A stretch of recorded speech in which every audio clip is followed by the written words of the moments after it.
Greetings, my fellow gamers. It is I, Wraith King, bringing you news from beyond the mirror, from the other world. And today, Karl has been released, and I have never been more excited. Oh, okay. All right. Relax, Wraith King. Relax. I'm gonna try to stay calm. I'm pressing the wrong buttons. First of all, there are several things I'm happy about today.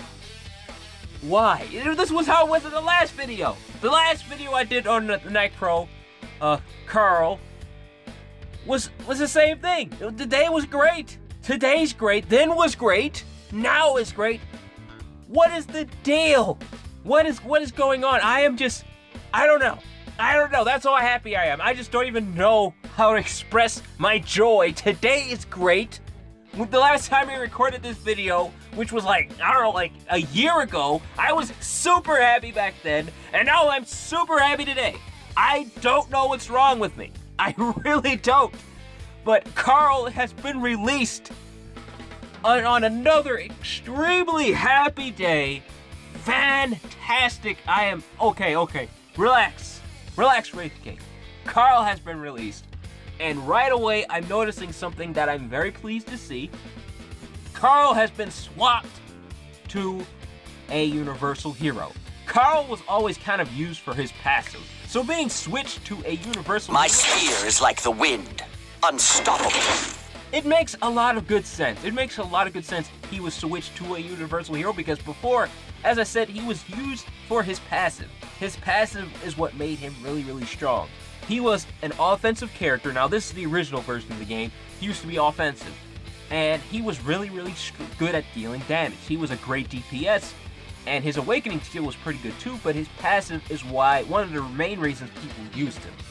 He had a team immunity to debuffs. He doesn't have that in here. I'll be getting to that a little bit. And you know what? I might as well talk about it now since we're on the subject.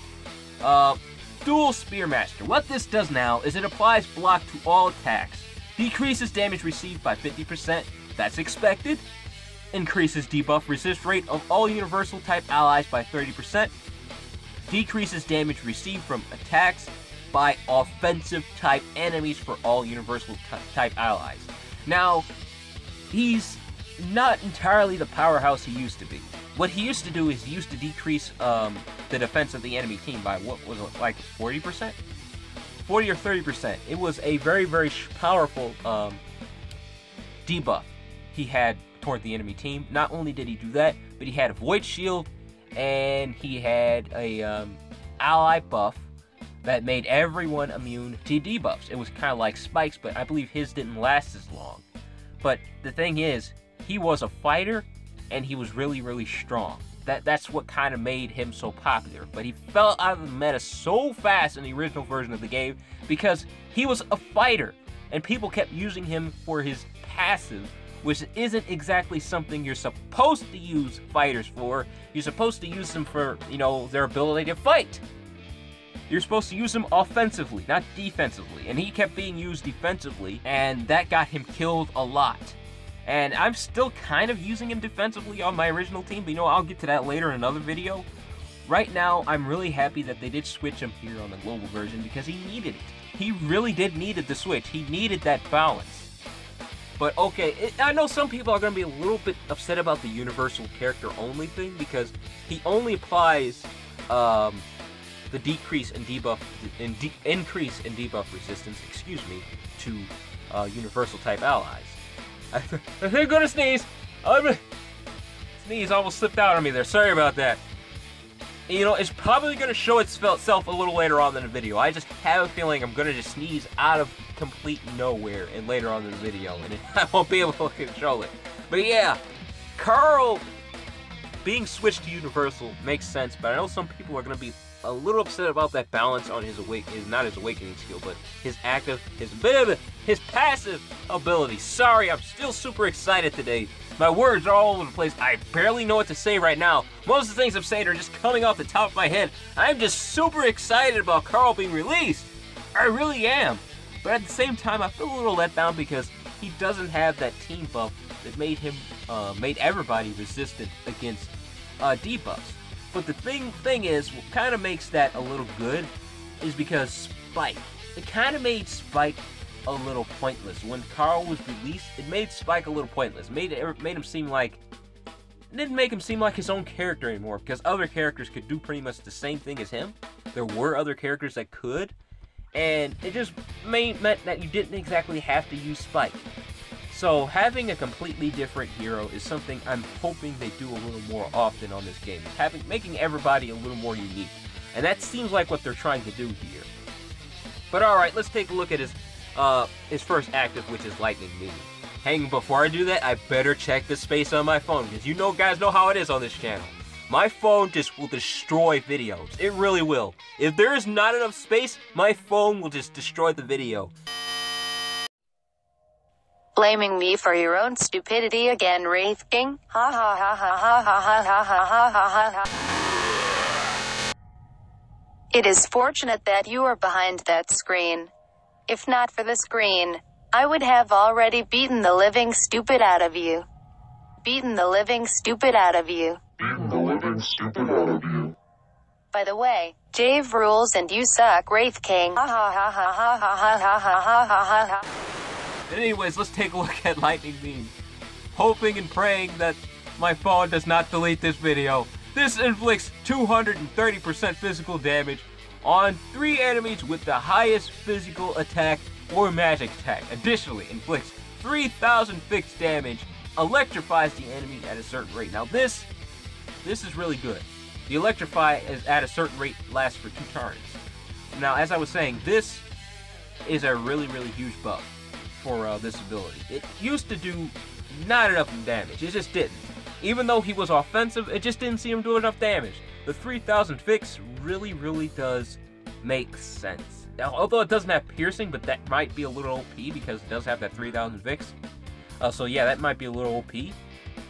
But regardless of that, I'm really glad that they buffed it a little bit. They increased the strength of this ability. I wish they could have had the debuff on it still. Because it used to have a debuff. That was really cool, but I guess they replaced the debuff with the electrify, so I'm pretty cool with that. I'm pretty alright with that, but the one I'm most excited about is his second active ability. With his second active ability, Dual Spear Vow.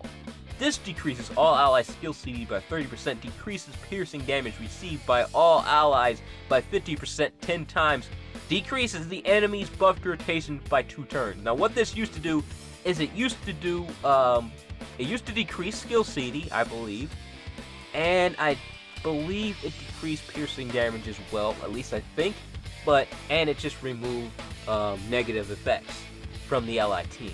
It didn't do anything to the enemy team. So sometimes on the original version of the game, this ability would just be sitting there collecting dust and doing nothing the entire game because your ally team is immune, first of all. He used to have that immunity, that debuff immunity, to the entire ally team. So you just didn't have, like 9 times out of 10, your ally team, man, nobody had any negative effects on them. So this ability would just be sitting there, and whenever it would be used, would kind of just be a waste of a turn.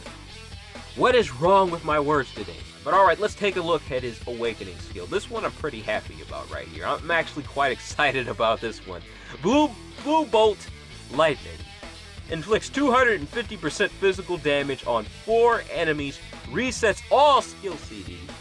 All skill cooldowns. Ooh, that's pretty nice. Recovers HP by 100% of the damage dealt. Wow! And it has lifesteal. That is ridiculous. That's pretty strong. That is pretty strong. Okay, let's see his animations. My thoughts on the Awakening skill, I'll be honest with you, way better. Way better. The old one did have Electrify on it, which I was kind of hoping they would still have on this one. But I guess that would be a little overpowered because of the lifesteal on it and the skill cooldown thing. So I guess it would be a little overpowered right now. So a lot of people who are saying these are nerfs, they're not. They're just balances because right now there aren't a whole bunch of heroes out. So even though it might seem like he's weaker, it's just because there are not a lot of heroes around. And they're just making his skills a little more balanced for where the game is right now. But when those heroes are released, then he'll get updated, then he'll get buffed, then all you'll be seeing his debuff back. You'll be seeing a whole bunch of different things back with this character because I'm positive they're going to add debuff with him. But alright, enough jibber jabber. Let's take a look at these skills. I'm excited. Howling Spear. Tear down the enemies. Ouch! Ouch! Ouch! Only victory lies before me. Awesome. That is just so awesome. All of his abilities are just so cool. Take this! The power of thunder! Such a cool animation. Man, I just love these animations. Even the attack animations are cool. I like his voice actor here too. I do like his voice actor from the original one, but this one's pretty cool too. I like this voice actor for him here. But yeah, I really do like the new Karl. I really do like, first of all, I appreciate they did switch him to Universal. It makes sense. I know he kind of does look like a fighter. I know he really does look like a fighter, looking at his weapons, the way his stances, his style. It seems to be kind of a fighter. But the same can be said for Olene too. She looks like she would be a little bit of a fighter, but no, she's a Universal. But maybe that's just me. Maybe that's just me because I'm so used to him being a fighter from the original version of the game. Maybe that's just me. But yeah, I'm really, really happy about the new Karl. I really am. The passive ability, I know some people are going to give that a little bit of hate, but be that as it may, I really do appreciate that they did make him a lot different. Because once he was released on the original version of the game, it kind of made Spike seem a little pointless. Because he had the debuff resistance too. They both had debuff resistance, so say Spike was on the same team as him, it would just be pointless. It would just be pointless. One of their abilities would just cancel out the other.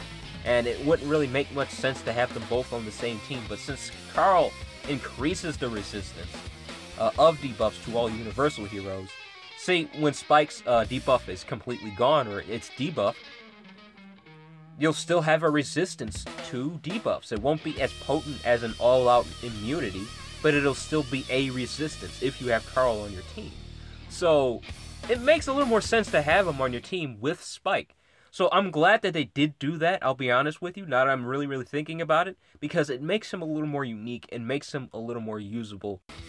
Because on the original one, he just wasn't his own character. There were so many different characters that had status immunity, that he just didn't really seem like his own character at the time.